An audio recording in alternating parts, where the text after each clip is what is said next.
Depois, olha só. Então, esse esquema deixa bastante claro isso que eu estou comentando com vocês. Nós temos a chamada mata de igapó, conforme eu já havia adiantado, ou seja, que fica o tempo todo alagada. Depois, a mata de várzea, que ela fica alagada no período das cheias. Então, um período ela fica alagada, outro período não fica alagada, conforme a gente está vendo no esquema. E, por último, a mata de terra firme. A mata de terra firme, no caso, que não fica alagada em nenhuma época do ano. Lembrando, pensou na vegetação amazônica, pensa nessa escada de 3 degraus que eu comentei com vocês. Então, aquela que fica mais próxima de um curso d'água até aquela que fica mais distante desse curso d'água. Então, pensando na vegetação amazônica, olha só o que nós temos. Uma vegetação que é bastante densa, conforme eu havia comentado com vocês. A essa aula, estou vendo algumas espécies que elas ficam o tempo todo na sombra. Como é que chama isso mesmo? Vegetação hesiófila? Exatamente. Ah, estou vendo aqui, Saulo, na fotografia, que tem uma folha mais larga, que é latifoliada, que você havia falado. Exato. E também consigo visualizar certas espécies que até não tem uma folha tão mais larga assim, conforme eu havia comentado com vocês. Então, essa é uma característica do quê? De vegetação densa, que é comum, bastante comum, diga-se de passagem, na Amazônia, uma paisagem dessa como nós estamos visualizando. Depois, agora falar sobre o que? O domínio morfoclimático mares de morros, que é o número 3. Então, pensando aí nos mares de morro, eu vou pensar no que? Vou pensar na Mata Atlântica, exatamente. Vai pensar nessa localidade florestal que está na costa atlântica do nosso país. Lembra que eu falei para vocês? O mapa da esquerda, ele está bonitinho, ele está o quê? Didático. Só que aí quando a gente começa a analisar como funciona no dia a dia, não é bem assim. Olha só, olhando para o mapa da direita, a gente analisa o que? As matas, mata tropical, a Mata Atlântica, que está nessa coloração verde.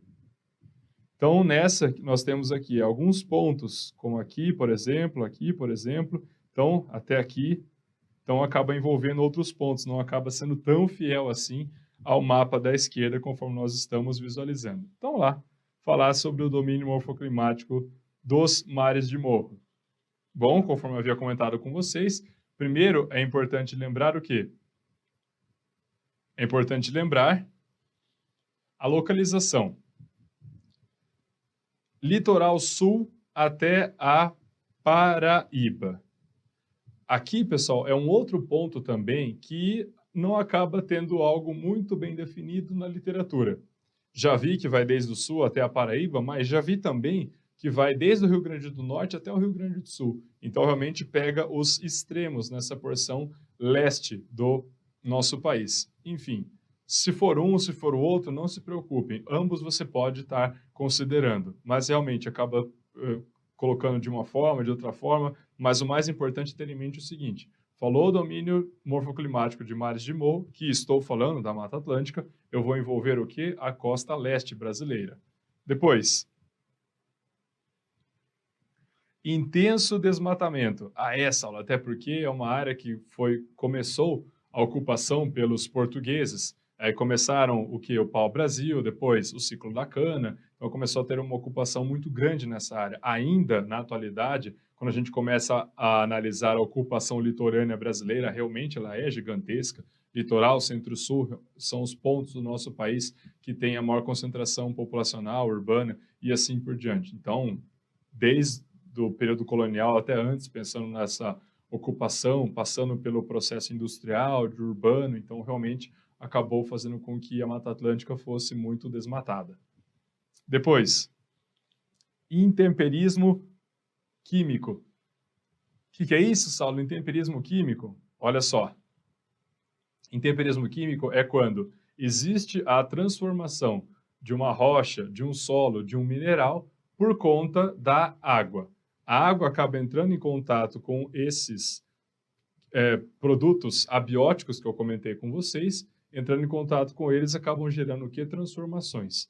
Considerando a Mata Atlântica, ela tem um elevado índice o quê? Pluviométrico. Então, esse elevado índice pluviométrico vai contribuir sobremaneira para fazer com que realmente a água da chuva ela acabe gerando transformações no solo, na rocha, bem como nos minerais. Aí vem o intemperismo químico.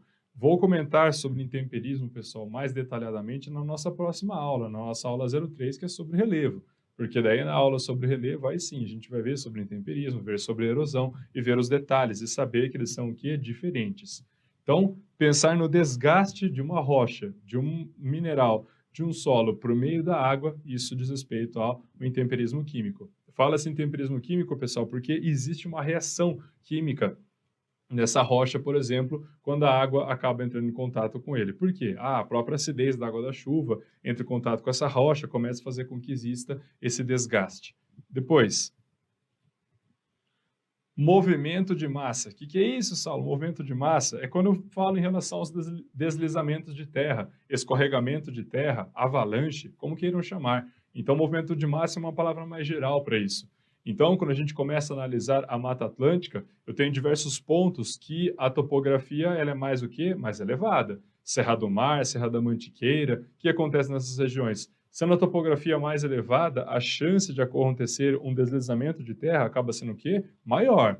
Como que é o mecanismo? Bem, pensando então nessa topografia mais elevada, começa a ter o quê? A água da chuva. E a água da chuva começa a se instalar no subsolo dessa topografia. Só que começa a ficar tão encharcado, mas tão encharcado de água, que vai ficar o quê? Mais fácil acontecer esse deslizamento. Porque se antes era solo, imagina que entre as minhas palmas, se antes era solo, agora começou a ficar o quê? Preenchido com água. Então isso vai fazer com que comece a ter esse movimento de massa que eu estou comentando com vocês. Então esse é o mecanismo quando a gente começa a pensar. Lembrando que isso somado à própria força gravitacional vai ser o suficiente para com que tenha esse deslocamento. Essa aula ainda mais, se for pensar numa área que está ocupada por residências irregulares, isso vai contribuir também para fazer com que tenha esse movimento de massa? Sim. Tanto é que, infelizmente, nos noticiários que a gente visualiza no final, principalmente no começo do ano, começa a perceber quantos deslizamentos aconteceram em várias zonas urbanas em regiões mais periféricas. Por quê? Justamente por conta dessas ocupações irregulares que acabam fazendo com que esse deslizamento fique mais potencializado. É por isso que é importante, nessas áreas, preservar a vegetação, porque realmente com essa vegetação vai ficar o que mais difícil pensar nesses deslizamentos. Mas como começam a acontecer o que os desmatamentos, esse deslizamento vai acabar sendo o que muito mais fácil. Depois, quando a gente fala sobre os solos argilosos, lembra que eu comentei que o intemperismo químico ele está relacionado à transformação de uma rocha, de um mineral ou de um solo? E quando tem, então, essa grande quantidade de água, vai fazer com que esse mineral fique, esse solo fique o quê? Ele fique mais argiloso. O solo, pessoal, vai depender dessa condição. Ou ele é um solo mais arenoso, ou ele é silt, ou ele é argila. O que significa isso? Essa é uma escala de granulometria. Então, um solo que ele é mais arenoso, ele possui os grãos maiores. Um solo silt está no meio termo e o argiloso possui aqui os grãos menores. Esses grãos eles acabam sendo menores justamente por conta dessa grande quantidade de água que transforma essa rocha em um solo e o resultado disso vai fazer com que ele fique o quê? Bastante compactado, bastante o quê? Com esses grãos pequenos que eu estou comentando com vocês. Depois, litoral norte paulista. É impressionante o quanto o litoral norte paulista tem o que? Um elevado índice pluviométrico, como a região de Ubatuba, a região de Caraguatatuba. Até mesmo se eu pensar na região da Baixada Santista, como por exemplo Bertioga, também tem um elevado índice pluviométrico, o que acaba contribuindo com esse intemperismo químico que eu estou comentando com vocês. Mas aí, Saulo, que diferença que existe entre o domínio morfoclimático dos mares de morro e o domínio morfoclimático da Amazônia? Basicamente, pessoal, é a localização. Até porque, em termos de vegetação, a semelhança é incrível. Saulo, ambos são considerados o que? Biodiversos. Há quem diga que, no passado, a Mata Atlântica era mais biodiversa do que a Amazônia. Tá brincando, Saulo? Não. No passado era colocado dessa forma. Só que, conforme a gente viu, foi muito desmatada, vai perdendo muito essa biodiversidade.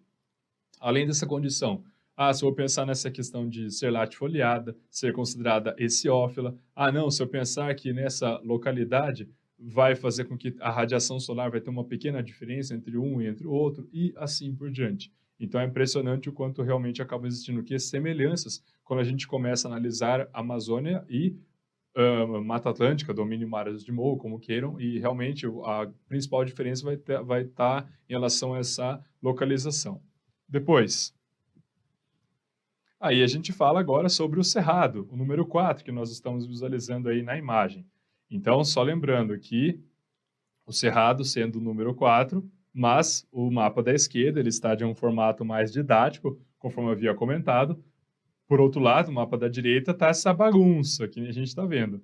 Então, a gente realmente visualiza cerrado no Planalto Central do nosso país, mas a gente visualiza o quê também? A gente vê aí que está tendo uma mistura com área transformada pelo homem, contato entre tipos de vegetação, enfim. Aí acaba ficando uma bagunça, vamos falar dessa forma, um mosaico, como o Aziz Absaber colocava.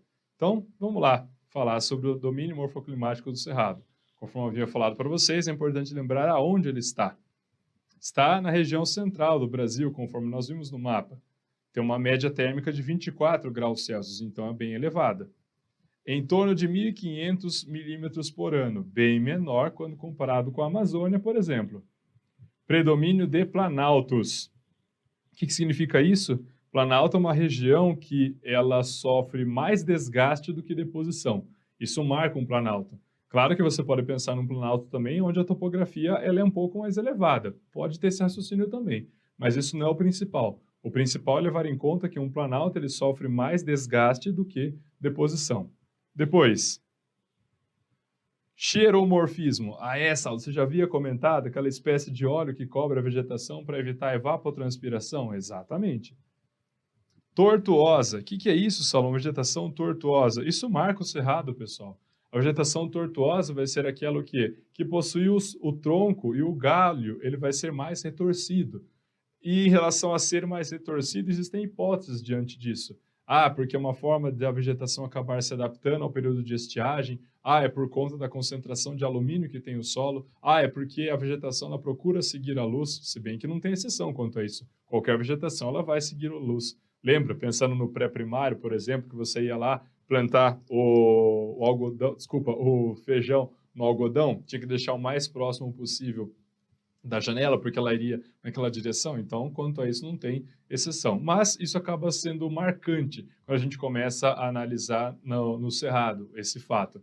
Além disso, é impressionante quanto a própria vegetação ela se adapta a essa condição de estiagem. Lembrando que no cerrado estou numa condição tropical, ou seja, a chuva é concentrada no verão, isto é, no começo e no final do ano. Então, o restante acaba tendo um índice pluviométrico muito menor.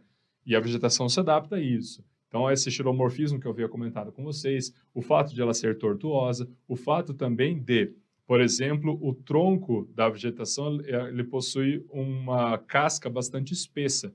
Então, essa casca sendo mais grossa é justamente para poder o quê? Evitar essa evapotranspiração que eu estou comentando com vocês. Depois, solo com concentração de alumínio. Laterização. O que é isso, Saulo? Laterização? Laterização é o seguinte, pessoal. Imagina que numa dada área, os nutrientes do solo estão sendo removidos pela água, porque começou a ter uma espécie de enxurrada. Lembra que eu falei para vocês do splash? Que existe a potencialização desse splash? Splash, percolação, ravinamento, lixiviação. Saulo, vou pensar que a água está passando sobre esse solo. Exato. Então, a água estando passando sobre esse solo está tirando os nutrientes desse solo. Só que esses nutrientes, principalmente os minerais metálicos, eles estão sendo depositados no outro local. Sendo depositados no outro local, começa a formar uma crosta de concentração de minerais metálicos. Isso é chamado de laterização. Essa crosta, concentrada com minerais metálicos, recebe até um nome mais popular chamado de canga. Canga, esse é o nome que recebe. Então, é isso que vem acontecendo, pensando em relação ao cerrado. Mas aí, Saulo, por que acontece isso? Por conta do desmatamento. Começa a tirar a vegetação, você deixa o solo exposto. Deixando o solo exposto, mais facilmente vai fazer com que a água da chuva consiga retirar esses nutrientes e vão ser depositados em outro local, formando essa laterização que eu estou comentando com vocês.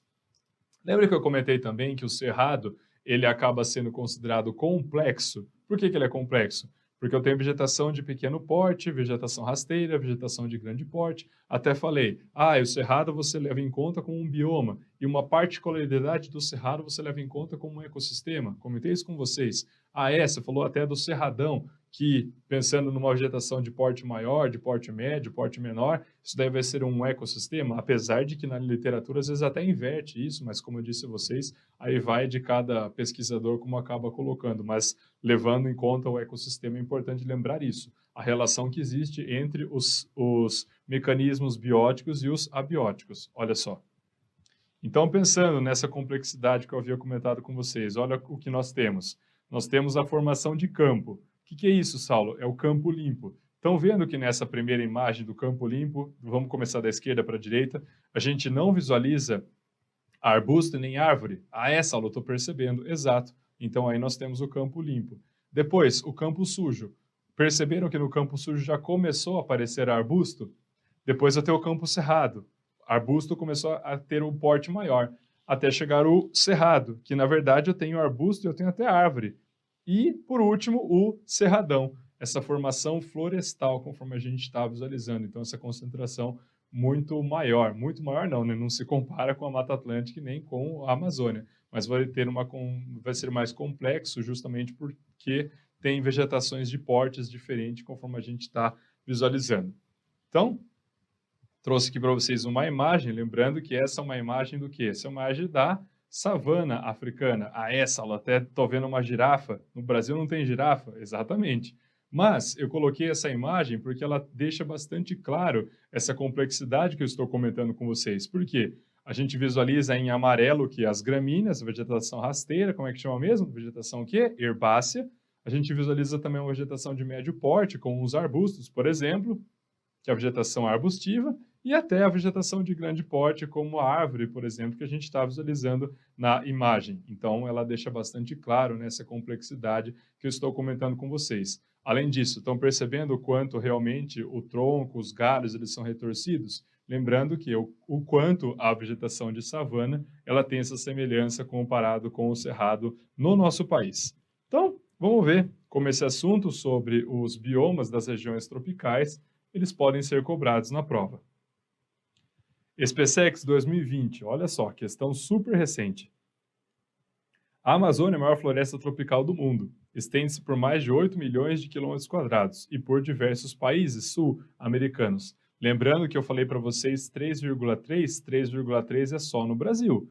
Então a Amazônia ela vai o quê? Além do Brasil, ela envolve outros países. Guiana, Guiana Francesa, Suriname, Venezuela, Bolívia, Equador. Se for pensar ainda em relação ao Peru, também envolve a Amazônia. Então vamos lá. Sobre esse bioma, é correto afirmar que, no Brasil, a floresta ocupa a área de 9 estados da federação: Acre, Amazonas, Amapá, Maranhão, Mato Grosso do Sul? Não. Ah, não envolve Mato Grosso do Sul, Saulo? Não, envolve Mato Grosso do Sul não. Pará, Roraima, Rondônia, Roraima e Tocantins? Sim, mas Mato Grosso do Sul incorreto. 2. A variação topográfica é responsável pela existência de 3 estratos de vegetação de mata, de igapó, de várzea e terra firme. Correto? Correto. Conforme eu falei para vocês, fala Amazônia, você pensa nos 3 degraus. 3. A exuberância da vida vegetal na Amazônia reflete a alta fertilidade dos solos? Não. Baixa, até porque você comentou, Saulo, um solo podzólico. Exato. Em geral, de textura argilosa. A textura é argilosa, é verdade. E com elevado teor de matéria orgânica? Sim, mas pensando nessa alta fertilidade, incorreto. 4. Trata-se de uma floresta latifoliada? Sim. Perene? Sim. Higrófilo? Também. Que abrigam também enclaves de campos, cerrado e até mesmo de caatinga? Exatamente. Aqui vai naquela mistureba que eu havia comentado com vocês. Então, número 2 e número 4, alternativa D. Conferindo, conforme eu falei, alternativa correta, alternativa D. Próxima. Considere as seguintes afirmativas sobre impactos ambientais em 3 grandes domínios morfoclimáticos brasileiros. Então, vamos lá. 3 grandes domínios. 1. Possui uma formação vegetal muito densa. Se é muito densa, o que a gente vai pensar? A gente ia pensar na Amazônia ou na Mata Atlântica, ou domínio de áreas de morro, tanto faz. Lembrando que áreas de morro também recebe o nome de meia laranja, tá, pessoal? Com grande biodiversidade. Possui o maior número de espécies ameaçadas do Brasil. Ah, provavelmente está falando da Amazônia. Desculpa, da Mata Atlântica. Ah, é verdade, Saulo. Devido, dentre outros, à exploração madeireira, monocultura de processo erosivo e frequentes deslizamentos de terra desse domínio morfoclimático. Então, a gente vai pensar em mar de morro ou Mata Atlântica. Enfim, então a gente já elimina a alternativa A, elimina a D e elimina a E. Ou é C ou é B. 2. Nas bordas desse domínio, caracterizado pelo relevo de planície, depressões e baixos planaltos, localizam-se a maior parte do chamado Arco do Desmatamento, uma área cujas atividades econômicas ligadas a processo de queimada, desflorestamento é o mesmo que desmatamento, tá, pessoal? A diferença é que é especificamente para árvore. Intensificação de processos erosivos. Olha só, na borda desse domínio, falando sobre o quê? Esse arco de desmatamento que ele havia chamado a atenção. Esse arco de desmatamento para dar lugar a quê? Dá lugar à pecuária, dá lugar à agricultura. Onde está acontecendo isso? Ah, Saulo, é na Amazônia, exato. É na borda. Por quê? O que significa isso? Significa que o sul da Amazônia, bem como o leste da Amazônia, então posso pensar nessa ideia de borda, realmente está bastante ameaçado por conta desse arco do desmatamento, essa entrada de uma fronteira agrícola ocupando essas regiões. E a gente lê o último para confirmar. 3. Esse domínio tem sofrido o maior dos impactos ambientais no contexto brasileiro, com a expansão da monocultura canavieira e de soja. Então, realmente, falou soja, principalmente a gente já pensa no quê? No cerrado. Embora tenha sido declarado como um dos principais hotspots brasileiros. O que significa isso, Saulo? Hotspot é uma localidade que possui espécies endêmicas, ou seja, que só existe naquela região e que estão seriamente ameaçadas de extinção. Valendo lembrar que no Brasil existem 2 hotspots, que é o Cerrado, bem como a Mata Atlântica. De sua área original já estão desmatados, e se o ritmo de desmatamento de sua vegetação não diminuir até 2030, essa formação poderá ter desaparecido. Então, conferindo, conforme eu comentei com vocês, alternativa correta, alternativa C. Próxima, Colégio Naval 2012. Especialmente a partir da década de 1960, os esforços de expansão da ocupação do centro-oeste brasileiro trouxeram muitas alterações ao ambiente do Cerrado, provocando destruição em larga escala, sendo este bioma atualmente um dos mais degradados do país.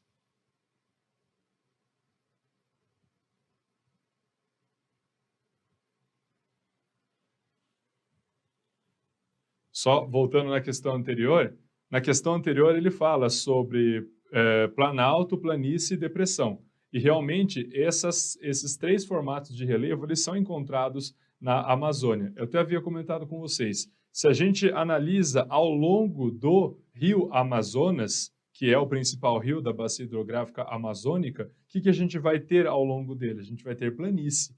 Ah, então eu tenho quantidade de planície? Sim. Se a gente for pensar o que tem em sua maioria vai ser depressão. Mas eu tenho planície e eu tenho planalto também, principalmente analisando a faixa do que mais ao norte da Amazônia, que está ali realmente o Planalto das Guianas. Continuando. Em relação às particularidades naturais, sociais e econômicas que envolvem a ocupação e a degradação do bioma cerrado, assinale a opção correta. Então, vamos lá. A. Como o solo do cerrado possuía uma grande fertilidade natural, grande já ficou meio exagerado. Se eu pensar até numa razoável, mas grande, é difícil pensar. Mas até porque o elevado índice pluviométrico já acaba fazendo com que os minerais, os nutrientes do solo sejam removidos. Mas vamos lá. Ele atraiu muitos imigrantes, especialmente para desenvolver atividades ligadas à agropecuária, destacando-se nesse contexto o estado do Mato Grosso, mas realmente grande fertilidade a gente já elimina. B. O predomínio de uma vegetação herbácea favoreceu o desenvolvimento de carvoaria e indústrias moveleiras na região. Indústria moveleira no Cerrado, a indústria moveleira está onde? Predominantemente no sul do país, que atraindo muitos trabalhadores, especialmente a partir da década de 1980. Fora. C. A prática da queimada induzida associada ao crescimento da agropecuária comercial contribuiu para degradar este bioma, uma vez que a vegetação nativa adaptada ao ambiente, ao ser substituída, acaba rompendo o equilíbrio natural. Correto, é isso mesmo. Vamos refutar as demais. D. A área do Pantanal, falando de Pantanal, mas aí está falando sobre o Cerrado, mas a gente continua lendo. A área do Pantanal, com o predomínio de uma vegetação homogênea, homogênea? Difícil pensar em homogênea, até porque o Pantanal recebe influência da Amazônia do Cerrado. Adaptado ao ambiente úmido com elevada pluviosidade o ano todo. Não é o ano todo. Outro erro aqui também. Vem perdendo áreas para a produção de arroz e para a pecuária, especialmente com fins comerciais. Até pode perder, mas não é tão expressivo assim, uma vez que, pensando na produção de arroz, de longe, o Rio Grande do Sul é o maior produtor de arroz do nosso país. E o Cerrado é considerado um grande celeiro agrícola, reflexo das suas particularidades naturais, destacando-se a abundância de nutrientes em seu solo. Abundância também ficou exagerado. E a elevada concentração de alumínio, consequência das cheias sazonais do rio Paraná. Fora. Então, conferindo, conforme eu comentei com vocês, a alternativa correta, alternativa C. Então, pessoal, nós chegamos ao final dessa nossa terceira parte da aula que eu comentei sobre os biomas tropicais. Então, agora a gente vai fazer um breve intervalo e daqui a pouco a gente continua.